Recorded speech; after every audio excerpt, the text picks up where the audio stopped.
Hi, my name is Alexon Fergus, founder of Designer Pianist, and we're about to bring to you a special video series called Play Like the Masters. Basically, all you need to know to play is exactly what the best players or pianists play. And that's exactly what we're going to show you. So this video series, you can expect some of the best performers around the world that are current, that are performing today, and some who have gone before that have already passed on but have left a legacy. People like Oscar Peterson, people like Bill Evans, people like Chopin, people like Clementi, Monteverdi.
In other words, please be true. In other words, I love you.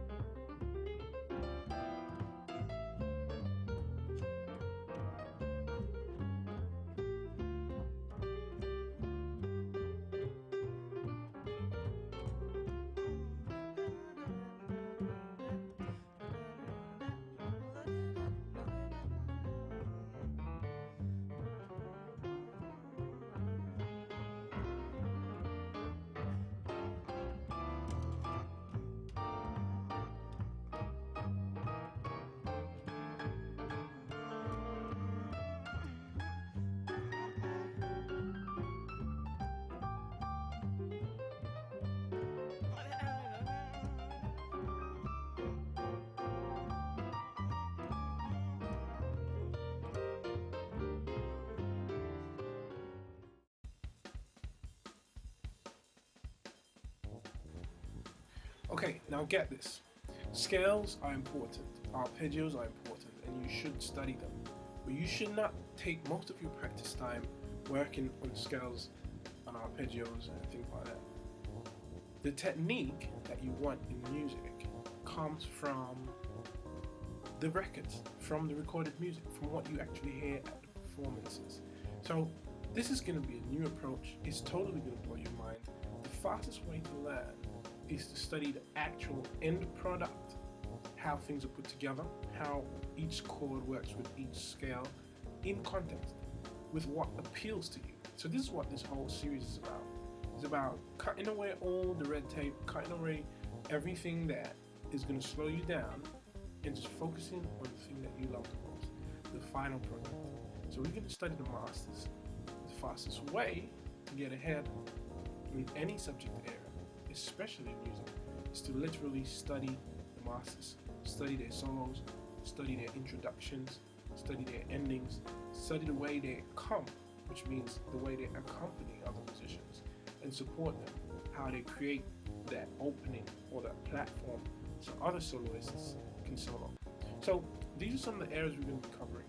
But the most important thing is, which I'm so excited about, is the fact that we're going to be studying the best pianists, the most amazing recordings, and we're also going to see if we can find some guys who are not renowned as yet, some people who are hidden away, but who have a lot to offer. Maybe they're not signed maybe they're not a performing artist for decades. For example, someone like Herbie Hancock, he's been established for years. Someone like George Duke, you know, that's fine. There are some guys who not many people know, or who have something to offer musically. So we're gonna bring some of these guys in as well and see what we can learn from them. So this is just gonna be amazing. I'm shooting this video right now at my keyboard, and we're literally gonna get straight in. So sit tight, grab a bite if you need to, but make sure you're back here because in a few seconds I'm about to start breaking things down. The way it's gonna work is like this. Just quickly tell you, you're gonna hear some music.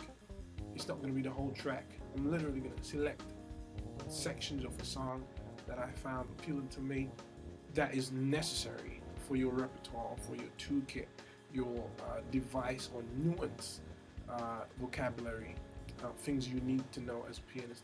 And I'll also be showing you how to fit it into other songs, how to take a nuance or some technique from a recording, from a live performance, and apply it to another song. Okay, so it's gonna be amazing.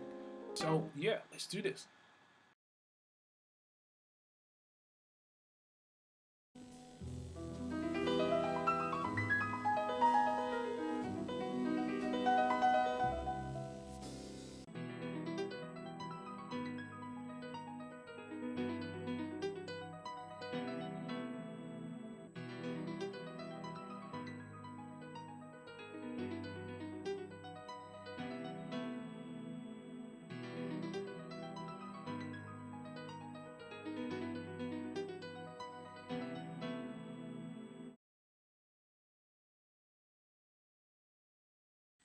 Alright, so the harmonic center or the chord foundation that the run is based on, the first part of the run is an E minor chord. We don't have the full orchestra giving us that lush sound, but we're going to create it by playing a second inversion E minor. Second inversion E minor. So B, E, and then the G, all natural. So the G natural starts off the right hand run. You actually play the B and the E together, and then the thumb plays the G, and then you could go into your run. Alright? So let me give you the run notes. So you got the G, then you start with B, D sharp, E to G. You repeat that. It goes B to D sharp, E to G. Okay?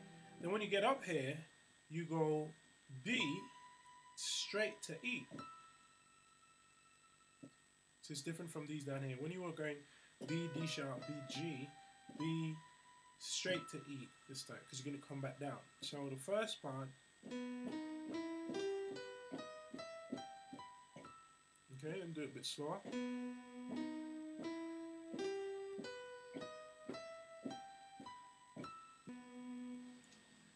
Notice the finger I'm using. Thumb goes to middle, thumb to middle, thumb to middle, thumb to middle, thumb to ring finger. Alright? Some people say fourth finger. But the point is, this finger is important because you're going to now turn around and come back down for the next part. Then there's the octave. So that's the first part. So what I'll say is, you want to make sure the thumb leads to the ring finger or fourth finger on that E, because you're going to come back down to the D sharp here, to the C sharp, and then the thumb on the B. Okay? Now when you get to the B, your left hand chord changes. Okay? You're now going to play what would be a G sharp minor chord. Okay? And the way it's voiced is root fifth and then the minor third on top. Okay? Because if I bring this root up, you would see that that's a second inversion G sharp minor. But the voicing is spread out to give it a lush sound. So you've got G sharp, D sharp, and B natural, and that's a G sharp minor chord. And that goes into the second part of the run.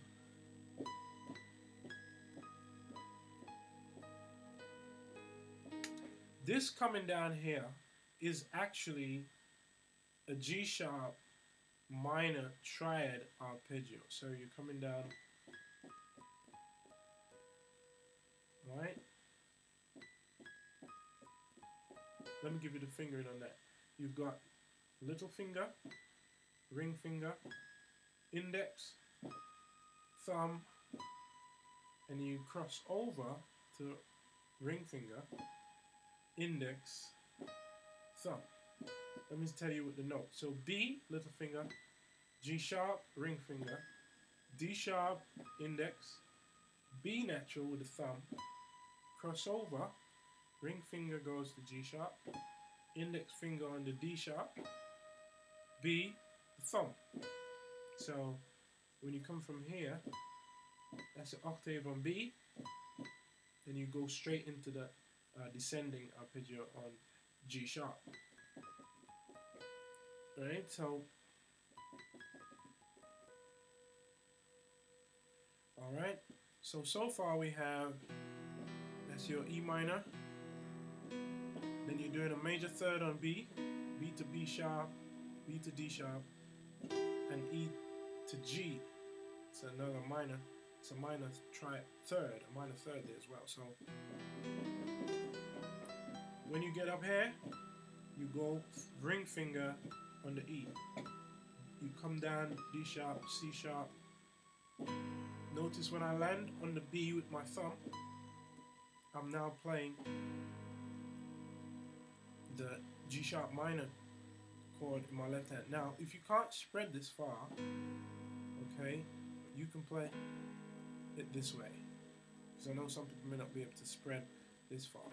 So you just play D sharp, G sharp, and B, and it will work. But I can reach, so I'm able to do it. Okay, so let's go over what we've done so far.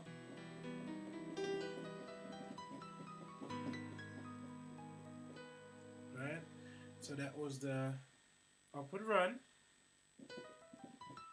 coming down, the two B's, the octave. Now you're going into G sharp minor triad, arpeggio descending, and you stop at that B, the first B above middle C. Now, what you want to do now, it changes. You're still on the G sharp minor 7 harmonic sound or tonal center, but you're going to now reverse the line. When you land on the B, you're going up to the A sharp with ring finger, G sharp with middle finger, D sharp with the index, and then B with the thumb. So that's it.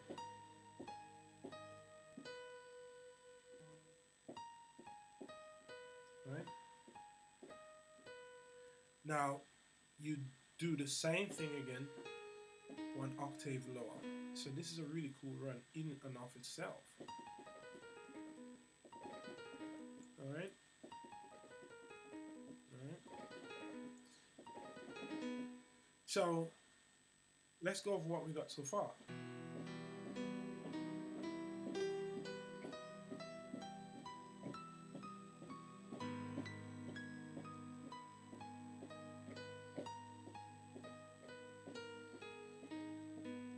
Alright?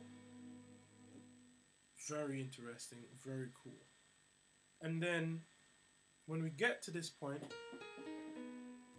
alright, we change the chord in the left hand.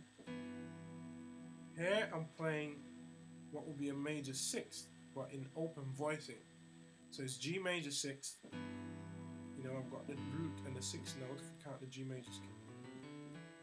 1, 2, 3, 4, 5, 6. So 6, and that's a major third. Alright, so on that harmonic center, G major sixth, we've got this run.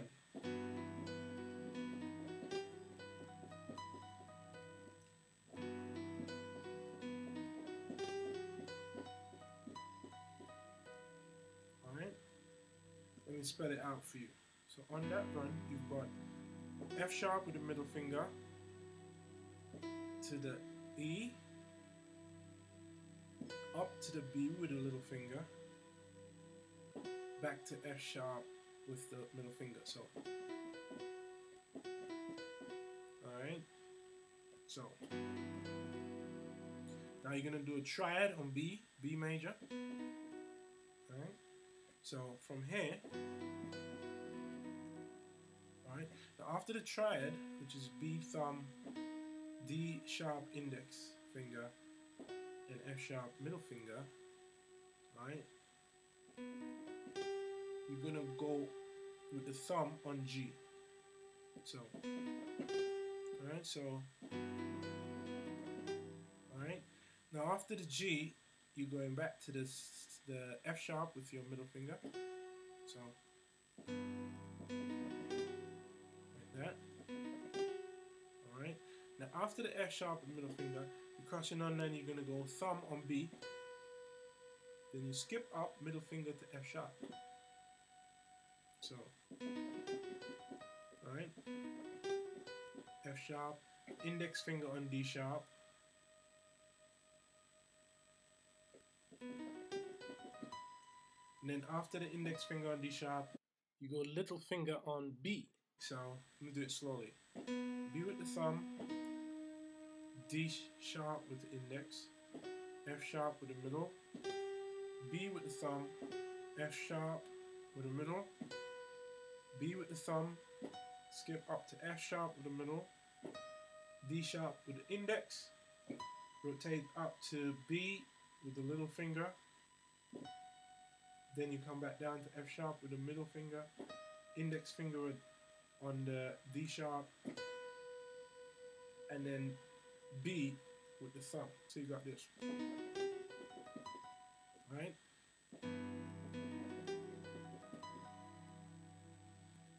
So far we got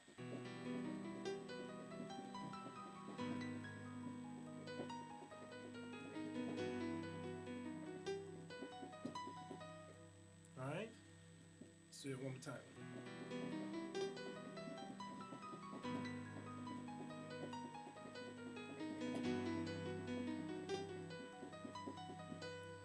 Alright? And then the final part, what we've got here is like a C major 7 in the left hand, which is little finger on C. You can do either your ring finger or middle finger on E. Then you got G with the index, and then B with the thumb. And the line is quite simple. F sharp to E, with middle and index, back to F sharp, and back to E. So it's da da da da. That's it. Now, what I've done is create a substitution for the chord by turning it into a major 7 add 6 like that. It's got both the major 6 and the major 7 in there. So I've got this when you play the last E. So it's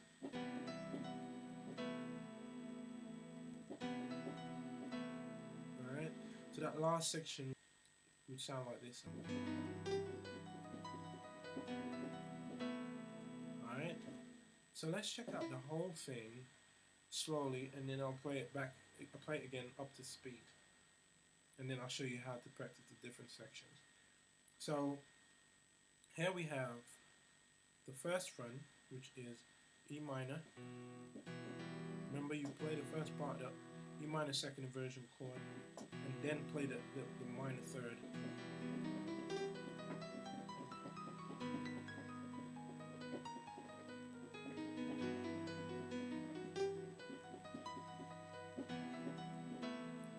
Okay, let me do it a bit slower.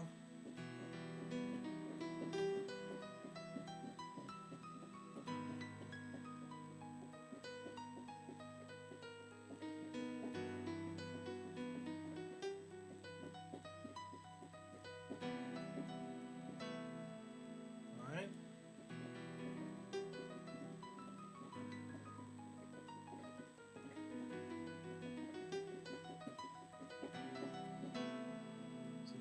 thing.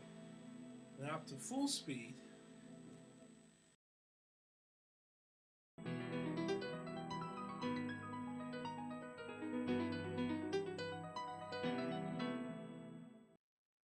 Tips for practice. Practice slowly. Practice section by section, one at a time. And practice hands separately. Okay, so in terms of practicing the sections now, if you're not familiar with this shape of second inversion E minor triad, you might want to perhaps use the holding technique, which is something I've created, where you literally play all the notes in the chord and you hold it there for at least 5 to 10 minutes. Doing that strengthens the muscles. It allows the brain to register the muscle memory necessary to hold that chord, so that when you're ready to play it, it's quite easy. Okay? Now, if you're just starting out, you might want to do one little section at a time.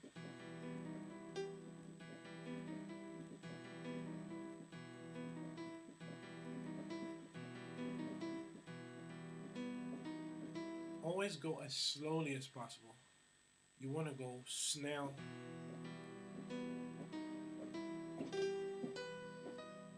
Now notice that notice my hand moving like that. I'm doing a type of technique called rotation, where I'm only using my thumb and middle finger on this first part, right? I'm rotating to the right, rotating to the left, rotate to the right, rotate to the left, rotate to the right, rotate to the left. Okay, so that's the first section. You want to do that as slowly as possible. Now you want to practice this next section separately. Just come from the ring finger down to the thumb. So you want to go from here.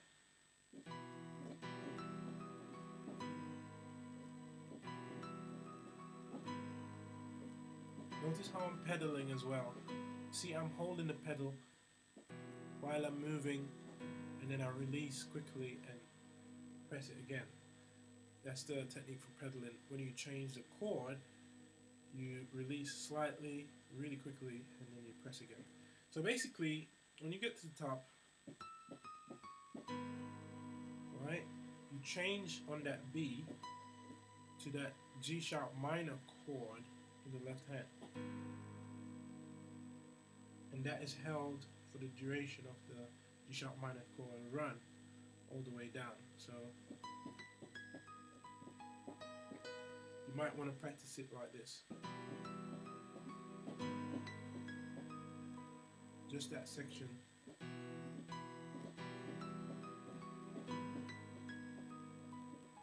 Then you can start adding the rest of the run. And you remember, when you get here, you have to go back to that A sharp. Then you change again.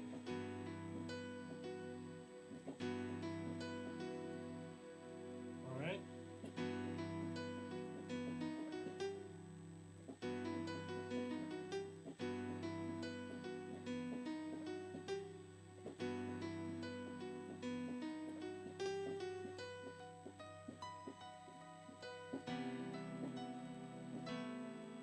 Alright? So it's all about breaking it up in sections and going really slowly. You might want to practice the entire thing at this speed. Once you get the entire run in your head, you want to practice it at this speed.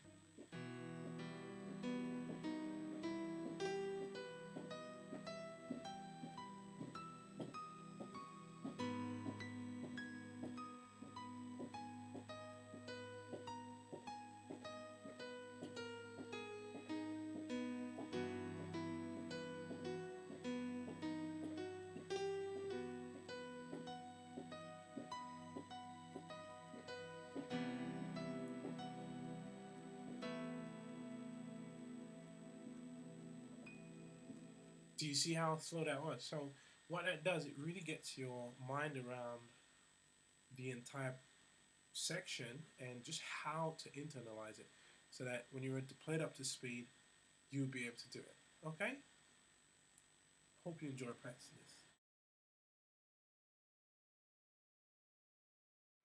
Alright, so now we're gonna literally apply one of the lines from that passage we've been learning and see if we can make it interesting. Alright, so you must remember this run. This is from that descending line.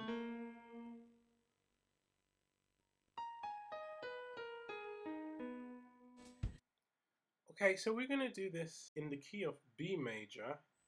Alright. And the progression is going to be based on the 6th going to the 4th. So that's your 6th chord, G sharp minor, going to the 4, which is E major, in the key of B major. Okay, so now let's try it, and we're going to try and make it a little bit more interesting.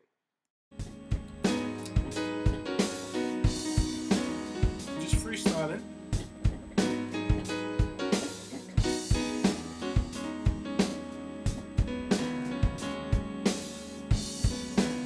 So the run.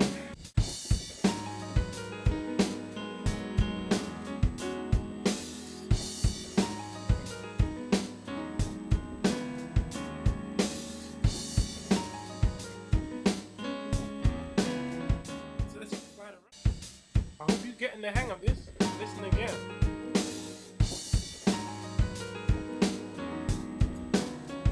Yeah.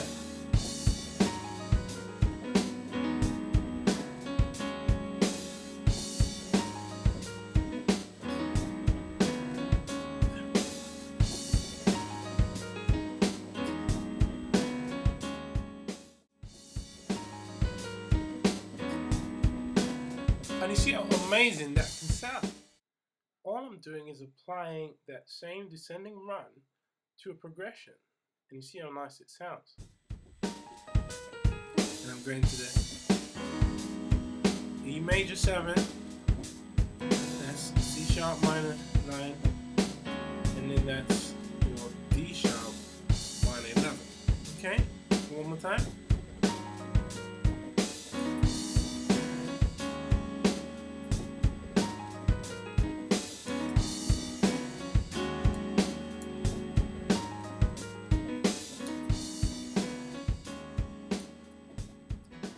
Alright, well, happy practicing.